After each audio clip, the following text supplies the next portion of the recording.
Olá, galerinha do terceiro ano, então vamos a mais uma aulinha agora de História, página 90 da nova apostila do quarto bimestre. Vamos lá, galera, vou mostrar aí a apostila para vocês.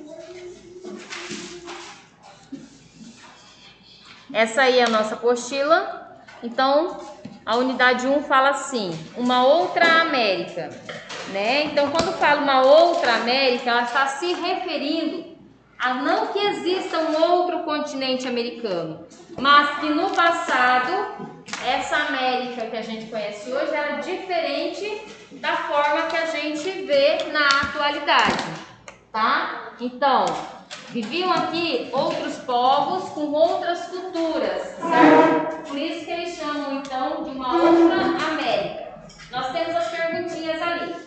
A número 1 diz assim: em sua opinião, quando a pirâmide retratada aí nessa imagem foi construída, tá? Então essa pirâmide ela é muito antiga mesmo, tá? Foi construída há muito tempo atrás. Ela se chama Pirâmide de Kukulkan, localizada então em Chichén Itzá, onde se encontram hoje as ruínas de uma antiga cidade sagrada do povo maia. Foi construída séculos antes dos espanhóis chegarem à América, tá? Então, essa pirâmide aí ela é muito antiga. Número 2. Quem você acha que construiu e onde? Então, foi construída pelos povos maias, tá? Não precisa responder aí não, a gente só está conversando. Era um povo muito inteligente, tá? Que gostava de desenvolver arquitetura, mesmo não tendo, né, muito conhecimento dentro da escola, como a gente tem, né, não indo para faculdades, né? Mas eles tinham o dom da engenharia, da arquitetura, da matemática, né? E utilizavam a sua inteligência para desenvolver, então, esses projetos aí de engenharia e astronomia, tá? 3. Você conhece alguma das civilizações americanas que existiam antes da chegada dos europeus? Vocês conhecem? Não. Não? Né? Então tinha os astecas, os maias, tá? Não, não precisa escrever não, tá? Tinha os maias, os astecas, né? Os incas, tá? É só a professora estar conversando com vocês, certo? Então os maias, tá? Tratavam de uma civilização muito avançada em termos tecnológicos para aquela época, né? Porque eles eram muito inteligentes, tá? E demonstravam um amplo conhecimento em engenharia e astronomia. Podem virar a página para a página 92. Vamos lá. 92. Para início de conversa. Adriele, senta. Para início de conversa. A chegada do ser humano à América. Thalita, lê para mim. Bem alto, tá? Pode ler tudo. Kukulkan, localizada no México, foi construída pela civilização maia, uma das civilizações que viviam na América antes da chegada dos europeus. Vamos conhecer um pouco sobre ela neste capítulo. Quero saber como o ser humano chegou à América. isso mesmo, né? Então, a gente sabe que antes da chegada dos portugueses, aqui já existiam os povos indígenas, certo? Isso mesmo, prof. Porque os indígenas moravam aqui muito mais tempo do que a época dos portugueses. Sim, mas ali a gente falou sobre o Brasil, né? A nossa parte da América, que é a América do Sul. Mas quando a gente fala de América, a gente fala de uma totalidade. Então a gente fala de Estados Unidos, Canadá, México, todos os países da América Central e todos os países da América do Sul. Porque a América é um continente muito grande e gigantesco, tá? Então isso faz com que haja aí vários povos que viveram e habitaram aqui há muitos e muitos e muitos anos atrás, muito antes mesmo do nosso nascimento, tá? Então vai lá, lê pra mim, quer ler, Ágata? Existem ainda os povos indígenas? Sim. Hoje nós temos mais ou menos, se eu não me engano, 305 etnias, né? Grupos indígenas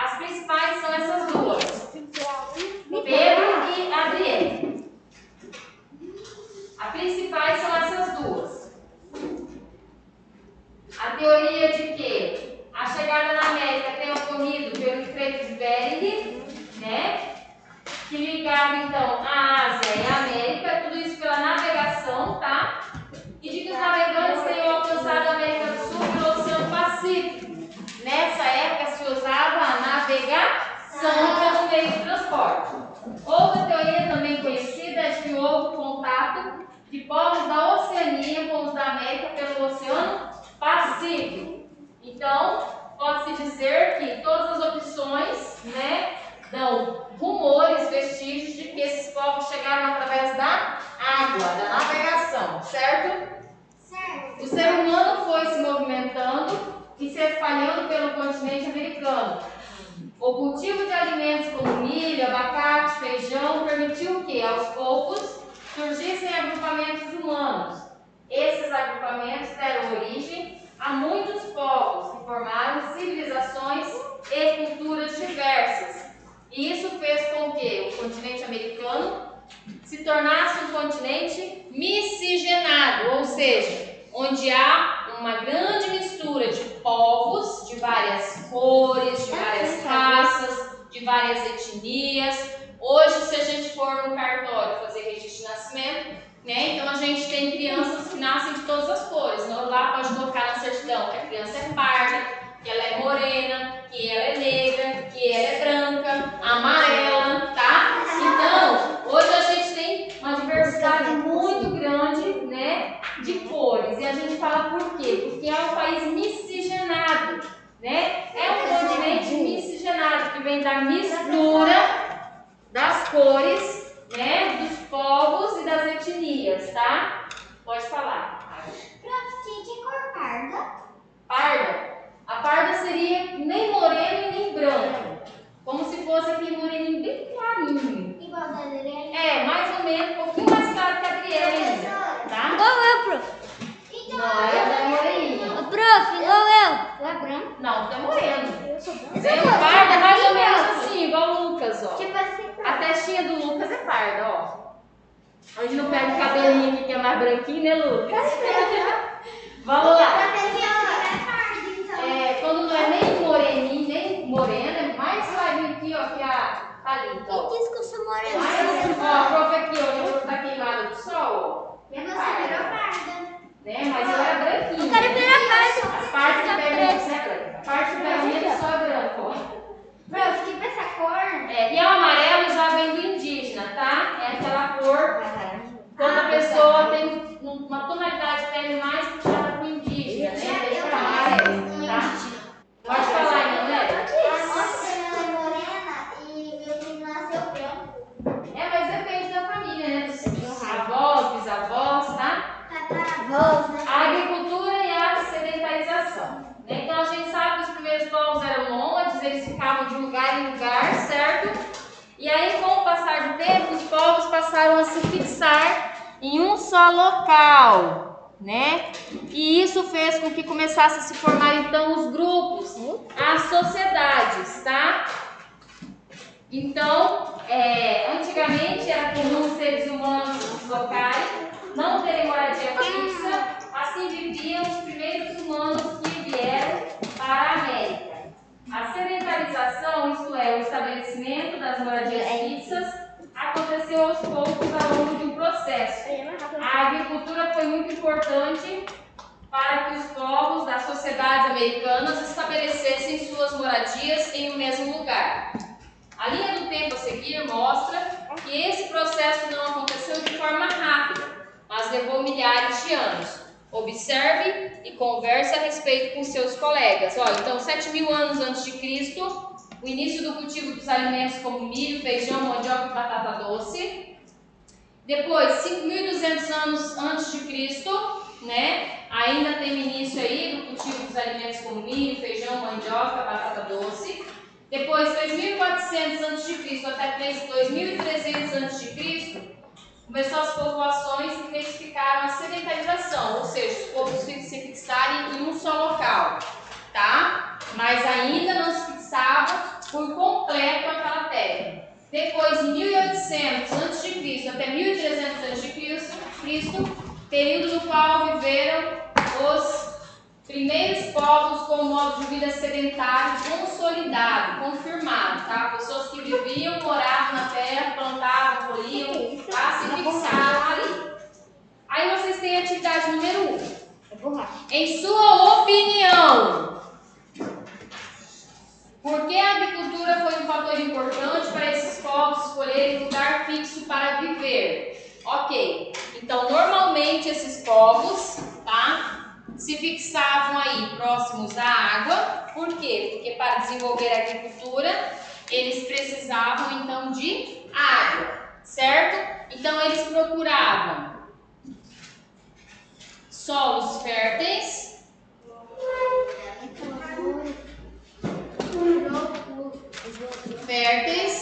próximos à água.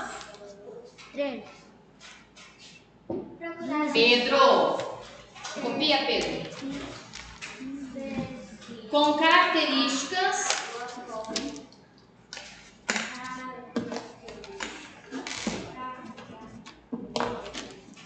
propícias para desenvolver a agricultura.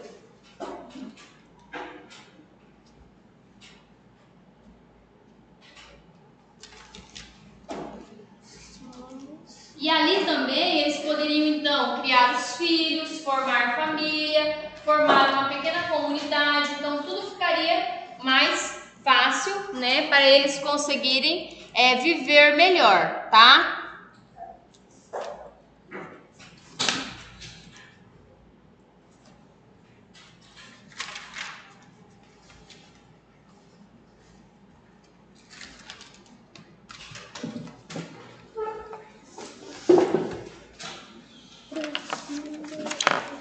Professora,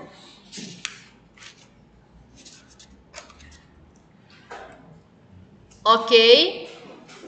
Povos da Mesoamérica. Então, são inúmeros os povos que viveram na América.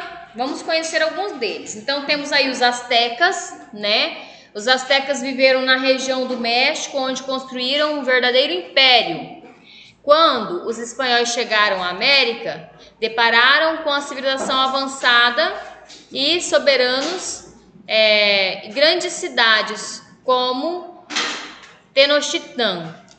A sociedade asteca tinha uma estrutura de governo organizada e uma sociedade hierarquizada, ou seja, comandada, né, por alguém, tá?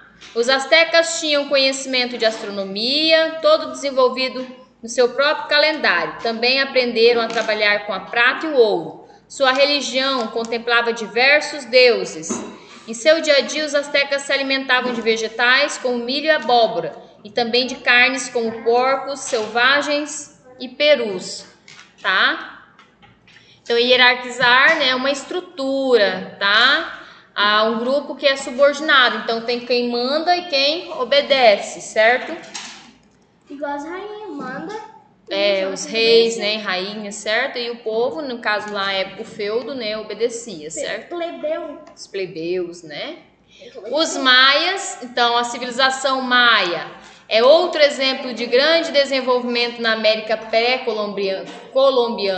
Então os maias, essa civilização se desenvolveu na península de Yucatán, onde atualmente se encontram os seguintes países: México, Guatemala, Belize e Honduras. Embora não conhecessem o uso da roda, os maias formaram uma cultura muito avançada. A arquitetura maia se desenvolveu e deixou como herança diversos conjuntos arquitetônicos, cujas ruínas atualmente são protegidas e podem ser visitadas como exemplos, né, de Tikal e Palenque, tá? A astronomia foi outra área que os maias conheceram bem, ponto de criarem uma forma própria de contar o tempo. É importante saber que essa sociedade tinha uma intensa rede comercial, ou seja, produtos como jade, pérolas, plumas de pássaros, algodão, cacau eram objetos de troca entre os maias e de diversas regiões. Então, eles cultivavam, né, e as mercadorias que eles tinham, eles iam trocando com os maias de outras regiões, tá? Aí temos aí imagens, né, de ruínas maias no sítio arqueológico de Palenque, no México. Aí na apostila de vocês tem. E o artefato maia conhecido como máscara de Pacal, criado aí em 683, mais ou menos. Os povos da América do Sul, então, a América do Sul também abrigou inúmeras civilizações antes do contato com os europeus. Além dos chamados povos indígenas, esse território conheceu grandes impérios e civilizações. É o caso, por exemplo, da civilização Ximú, que alguns acreditam ter construído a maior aglomeração urbana da América pré-colombiana. A capital desse império foi Xanxan, na atual Peru, cujas ruínas hoje, patrimônio mundial da humanidade, podem ser visitadas. Vocês têm aí na apostila, então, as imagens aí de Xanxan. Os Ximus foram dominados pelos Incas, que formaram um povo extremamente importante para a região. Os Incas desenvolveram uma sociedade organizada em aldeias e criaram canais de comunicação, mesmo em territórios de difícil contato. A Cordilheira dos Andes, cadeia de montanhas que abrange grande parte da América do Sul, não foi obstáculo para o desenvolvimento dessas civilizações. Muitas delas usavam água do degelo da cordilheira para a irrigação e suas atividades agrícolas. O fato de que as aldeias ficassem em região montanhosa não impediu a prática da agricultura, pois esses povos desenvolveram técnicas de terraplanagem, ou seja, eles trabalhavam partes do terreno para que ficassem planas e fosse possível plantar vegetais. Essas sociedades realizavam ainda a criação de animais como nhamas e alpacas. Outros entre vários exemplos dos povos que viveram na América do Sul são os Chavins, os Moches, os Mapuches, os Nazcas, os Tiwanakus e os Vicus. Então, terraplanagem é uma técnica de tornar o solo plano, reto, tá? Povos nativos da América hoje. Desde a chegada dos europeus, os povos nativos da América ficaram conhecidos como povos indígenas. Tanto no Brasil como em outros países da América, muitos desses povos resistiram à presença europeia e permaneceram mantendo suas culturas tradicionais. Então aí essa tarefinha aí, para você fazer em casa, em grupo, né, em casa, pesquise sobre um povo nativo americano, um grupo indígena. Depois escreva um texto sobre a cultura escolhida. Então a nossa aulinha hoje vai até aqui. Um grande abraço para vocês e até a próxima aula.